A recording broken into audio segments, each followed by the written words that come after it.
Hello students, good morning. मैं जितेंद्र सिंह कक्षा 10वीं की हिंदी का तीसरा पाठ वाह रे हमदर्द पढ़ा रहे हैं, जिसके लेखक का नाम है घनश्याम अग्रवाल। तो सबसे पहले हम लेखक का परिचय सुन लेंगे। इनका जन्म जो है 1942 ईस्वी अकोला महाराष्ट्र में हुआ है और घनश्याम अग्रवाल जी की रुचि अध्ययन काल से ही लेखन में विकसित हुई। तो बच्चों, ये जब पढ़ते थे उसी समय से इनको लिखने में इंटरेस्ट हुआ, रुचि पैदा हुई और अपने आसपास की प्रत्येक स्थिति या घटना में हास्य ढूंढने पर उसे धारदार व्यंग्य में ढालना आपके लेखन की विशेषता है। ये जो है अपने आसपास जो भी घटनाएं होती थी उन घटनाओं में से उसको धारदार बनाना, उनको इंटरेस्टिंग बना देते थे और उस पर व्यंग्यात्मक उसको बना देते, व्यंग्यात्मक शैली में उसको लिख डालते थे और ये इनकी विशेषता थी। आप अखिल भारतीय मंचों पर हास्य व्यंग कवि के रूप में लोकप्रिय है। तो बच्चों, ये जो है अखिल भारतीय मंच पर कहीं पर जहाँ पर कवियों का, लेखकों का जमघट होता है, ऐसे मंचों पर इनका जो है लोकप्रिय है। ये बड़े लोगों में प्रिय माने जाते हैं हास्य और व्यंग्य के रूप में। प्रमुख कृतियाँ इनकी हंसी घर के आईने, आज़ादी के दुम, आई एम सारी, आप अपने अपने लघु कथा है। ये इनकी रचनाएं हैं। ये प्रस्तुत गद्य में इस जो पाठ आपको पढ़ना है, इसमें प्रस्तुत हास्य व्यंग्य निबंध में लेखन ने दुर्घटना के माध्यम से विनोद को बड़े ही रोचक ढंग से व्यक्त किया है। बच्चों, विनोद का मतलब होता है हंसी मजाक। इन्होंने इसमें एक दुर्घटना, इस पाठ में दुर्घटना को बड़े अच्छे ढंग से उसको व्यक्त किया है और उसको दुर्घटना को हंसी मजाक में बदल दिया है।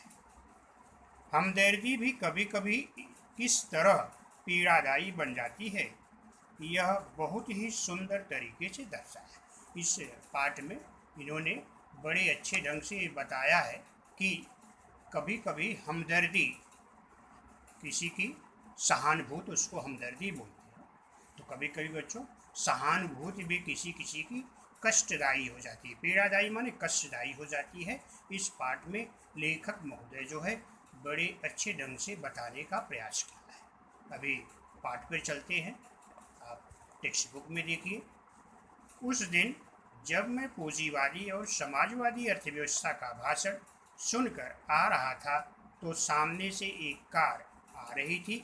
भाषण के प्रभाव से मेरी साइकिल को अधिक जोश आया या कार को गुस्सा अधिक आया, मैं निश्चित रूप से नहीं कह सकता, किंतु मेरी साइकिल और वह कार जब करीब आए तो विरोधियों की तरह एक दूसरे को घृणा की नज़र से देखते हुए आपस में जा भिड़े। लेखक महोदय कहते हैं कि उस दिन की घटना, जिस दिन घटना हुई उस दिन की बात बता रहे हैं। उस दिन मैं समाजवादी और अर्थव्यवस्था और पूंजीवादी अर्थव्यवस्था के बारे में जब भाषण सुन करके आ रहा था। बच्चों, आपको जानते होंगे, आपको इकोनॉमिक्स में पढ़ाया गया होगा कि इकोनॉमिक्स में, अर्थशास्त्र में ऐसा टॉपिक है कि पूंजीवादी अर्थव्यवस्था, समाजवादी अर्थव्यवस्था, मिश्र अर्थव्यवस्था, 3 अर्थव्यवस्थाएं होती हैं। तो लेखक महोदय समाजवादी और पूंजीवादी अर्थव्यवस्था पर लेक्चर सुन करके अपनी साइकिल से आ रहे थे। तो कह रहे हैं कि शायद मुझे उस भाषण से इतना जोश था शरीर में, या तो सामने से जो कार आ रही थी उसको गुस्सा था। शायद ये क्या था ये मालूम नहीं, लेकिन दोनों आपस में जब सामने पहुँचे, उधर से कार सामने से और सामने से ये लेखक महोदय साइकिल से आ रहे थे, दोनों आपस में जब नज़दीक पहुंच रहे हैं तो ऐसा लगा कि जैसे दोनों में विरोधाभास हो और दोनों एक दूसरे के दुश्मन हो। इस तरह से आपस में आकर के टकरा गए। भिड़ गए। मैंने खामखा पूंजीवादी और समाजवादी के झगड़े के में टांग अड़ाई। फलस्वरूप मेरी टांग टूट गई। दुर्घटना के बाद आज भी इंसानियत कायम है, यह सिद्ध करने के लिए कुछ लोग मेरी तरफ दौड़े। लेखक कहता है कि यह जब दुर्घटना हो गई, मेरी साइकिल सामने वाली कार से टकरा गई और उस समय जब मेरे पैर एक टांग मतलब पैर एक पैर टूट गया, तब मुझे याद आया कि अनायास मैं पूंजीवादी और समाजवादी के बारे में इतना सोच रहा था, तो अगर ऐसा नहीं होता तो शायद मेरे पैर नहीं टूटते। तो ये सारी चीज़ें उसी वजह से हुई कि हमारा ध्यान उस भाषण की तरफ था।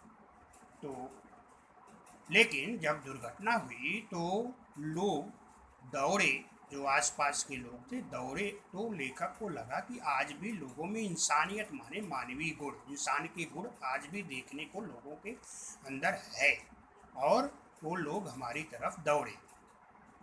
आंखें खुली तो मैंने अपने आप को एक बिस्तर पर पाया। इर्द गिर्द माने आसपास कुछ परिचित अपरिचित चेहरे खड़े थे। आंख खुलते ही उनके चेहरों पर उत्सुकता माने जानने की इच्छा रखना की लहर दौड़ गई। मैंने कराहना माने चीखना, दर्द के मारे कराहना उसको बोलते हैं, जब आदमी को चोट लगती है तो उसको आह निकलती है।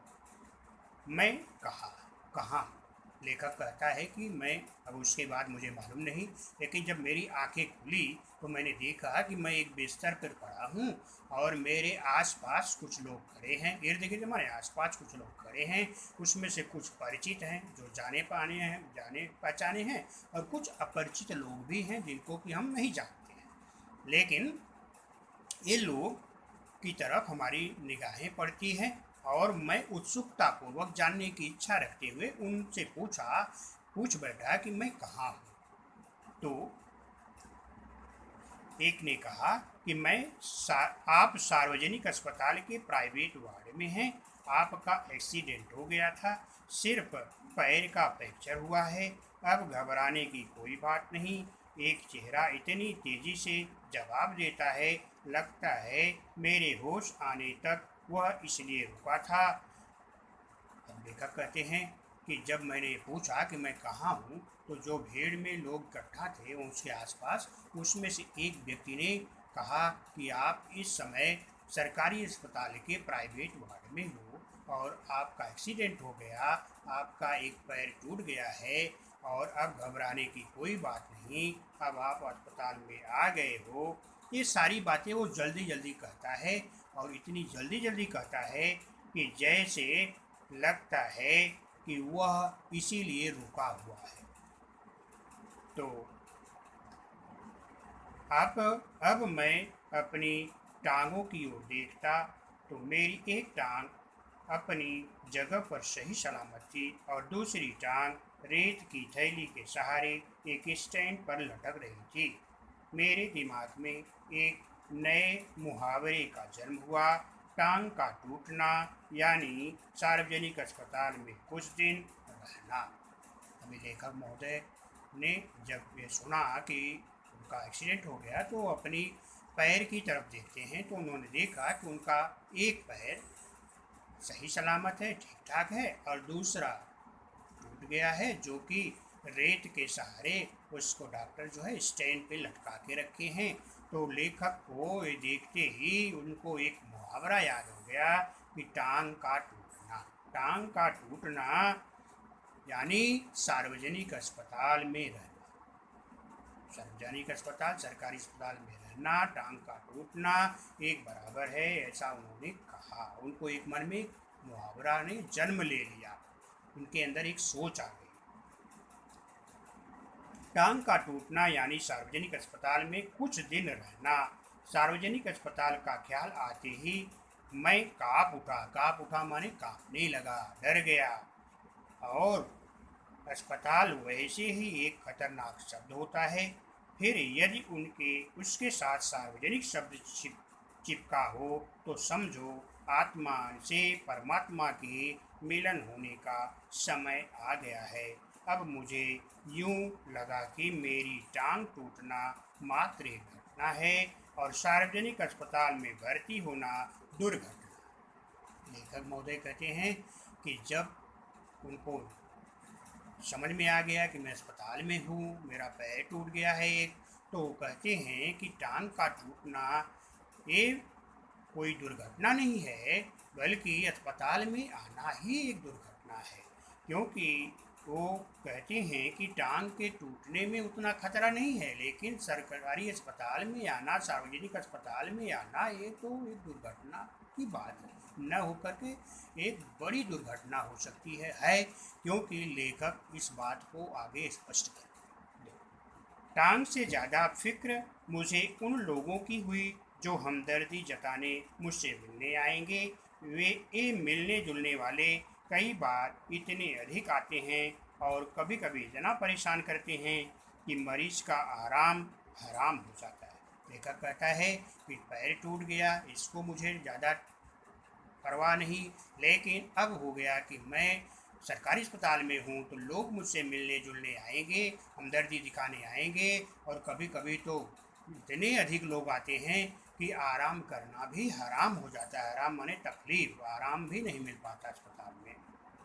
जनरल वार्ड का तो एक नियम होता है कि आप मरीज को एक निश्चित समय पर आकर तकलीफ दे सकते हैं, किंतु प्राइवेट वार्ड यह तो एक खुला निमंत्रण है। हे मेरे परिचितों, रिश्तेदारों, मिलो, आओ, जब भी चाहे आओ। लेखक कहता है कि सरकारी अस्पताल में एक जो है ऐसा वार्ड होता है जो कि प्राइवेट नहीं होता है।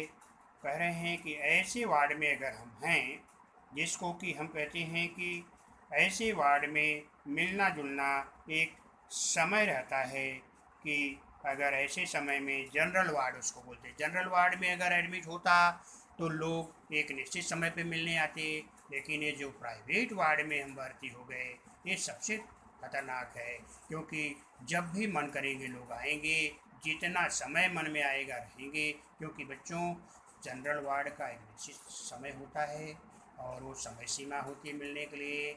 लेकिन प्राइवेट वार्ड में ऐसा कुछ नहीं होता है, उसमें लोग कभी भी आ सकते हैं, कभी भी जा सकते हैं।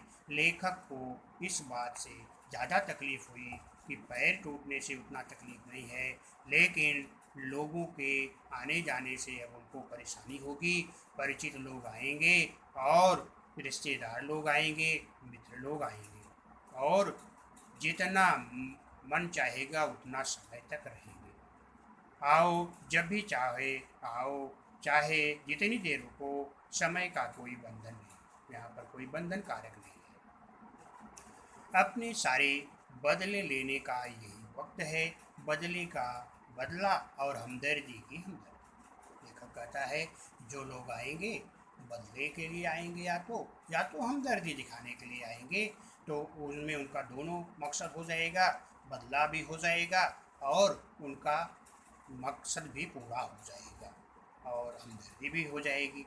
मिलने वालों का ख्याल आते ही मुझे लगा मेरी दूसरी टांग भी टूट गई। लेखक को अब याद करके कि लोग मिलने आएंगे, किस तरह की तकलीफ़ें होंगी, ये सोच सोच करके अभी उसको ऐसा लग रहा है कि लगता है उसकी जो दूसरी टांग सही सलामत है वो भी टूट गई है, मतलब इतना उसको तकलीफ़ होता है। मुझसे मिलने के लिए सबसे पहले वे लोग आए जिसकी टांग का कुछ और टूटने पर मैं कभी उनसे मिलने गया था। लेखक कहता है कि सबसे पहले मुझसे मिलने वो लोग आए जिनके किसी भी पैर का टूटने पर या किसी भी तरह के टूटने फूटने पर मैं उनसे मिलने गया था, वो लोग सबसे पहले आए, मानो वे इसी दिन का इंतज़ार कर रहे थे कि जब मेरी टांग टूटे और कब वे इसका एहसास चुकाएं।